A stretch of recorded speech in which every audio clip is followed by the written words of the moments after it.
نامزد شدن سیتا قاسمی با مرد تاجیکی. سیتا قاسمی کجاست و چرا با مرد تاجیکی نامزد شده است؟ سیتا قاسمی چند اولاد دارد؟ ما در این ویدیو پیرامون همین موضوعات خواهیم پرداخت، پس در ادامه با ما باشید.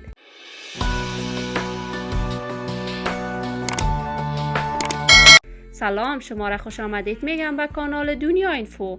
من مروارید عزیزی هستم. برای حمایت از من علامت سابسکرایب را فشار دهید تا از ویدیوهای دیگر کانال ما هم آگاه شوید. سیتا قاسمی، هنرمند پرآوازه کشور، ساده 1979 در کابل، خواننده و ترانه‌سرای اهل افغانستان، وی از سال 2008 میلادی تا کنون مشغول کارهای هنری خود در بخش سرودن آهنگ‌های عاشقانه و میهنی می باشد.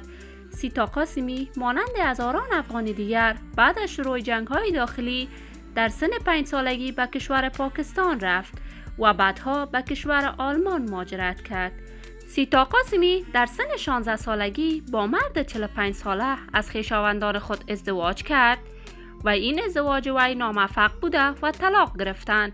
وی دارای 2 دختر است و دخترانش با سیتا می باشد.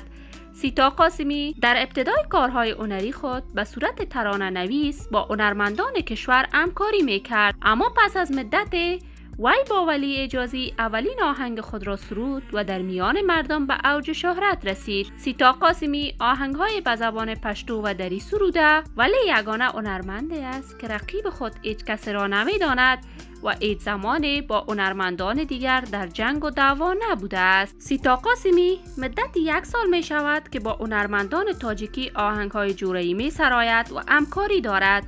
بگو مگوهای فراوانی است که سیتا قاسمی بعد از مدت طولانی جدا شدن از شوهر اول خود با یک تجار تاجیک در تاجیکستان نامزد شده است و به امین زودی ها جشن عروسی با شکوه خود را در کشور تاجیکستان برگزار خواهد کرد. ما هم آرزوی سلامتی و طول عمر برای سیتا جان قاسمی و دیگر هنرمندان کشور خود داریم. شما هم نظریاتتان را در بخش کامنت با من شریک بسازید. اگر تا هنوز دوست کانال من نشدید، پس برای حمایت از من علامت سابسکرایب را فشار دهید تا از ویدیوهای دیگر کانال ما هم آگاه شوید. سلامتی شما آرزوی ماست. تا ویدیوی دیگر، بدرود.